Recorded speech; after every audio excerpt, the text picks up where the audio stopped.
Hi guys, today is March 4th, 1801. Welcome back on Good Morning Washington, D.C. Today we're going to be reviewing some clips that we got yesterday, March 3rd, 1801, about rumors about John Adams putting Federalist judges in the courthouse at midnight, otherwise known as Midnight Judge White House. Writing appointments for Federalist judges, also known as the Midnight Judges. Mr. Adams, sir. Oh, hello there. So, Mr. Adams, why do you think all the judge positions need to be filled with Federalists? Because we do not want any of the corrupt Democrat Republicans in those positions. We need the Federalists. So they're better? Yes, much better.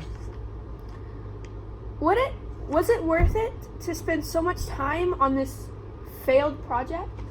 It was very much worth it because even though we didn't get all of them, we got half of them, which is, it's like whatever, but... Now, why did you try to fill all the positions in court? Because, like I said earlier, we don't want the Democrat Republicans taking all the positions.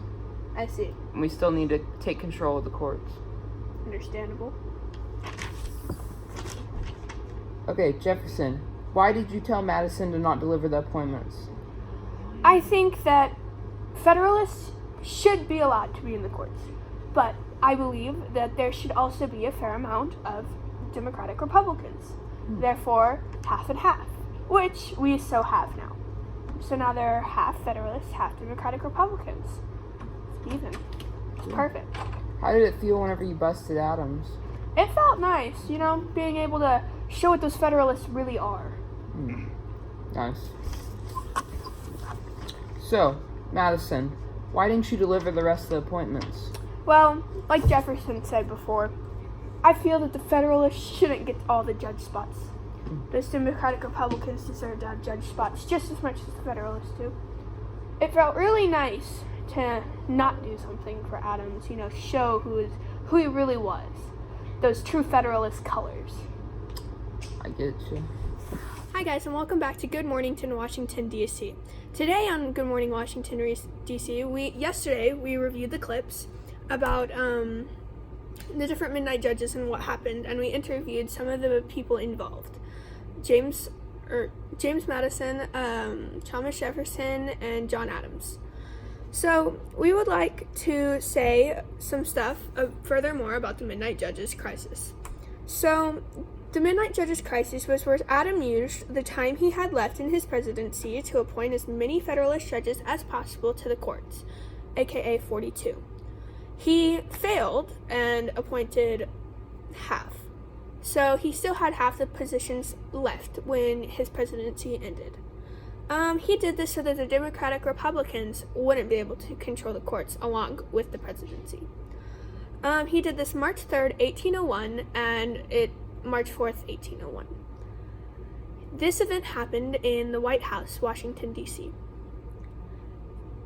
So the effect that this caused on the United States today was the Marbury versus Madison, which was Marbury was angry that he did not get appointed.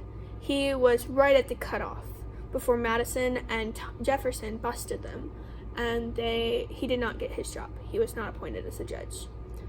Half the judges got appointed, and not all 42.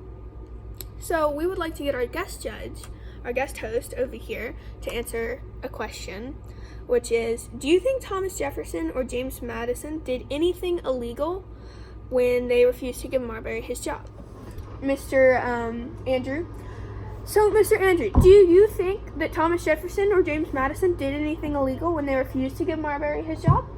I think it wasn't illegal, but it was also just not very nice, but legally they're allowed to not give him the job. Right, because it was after 12, wasn't it?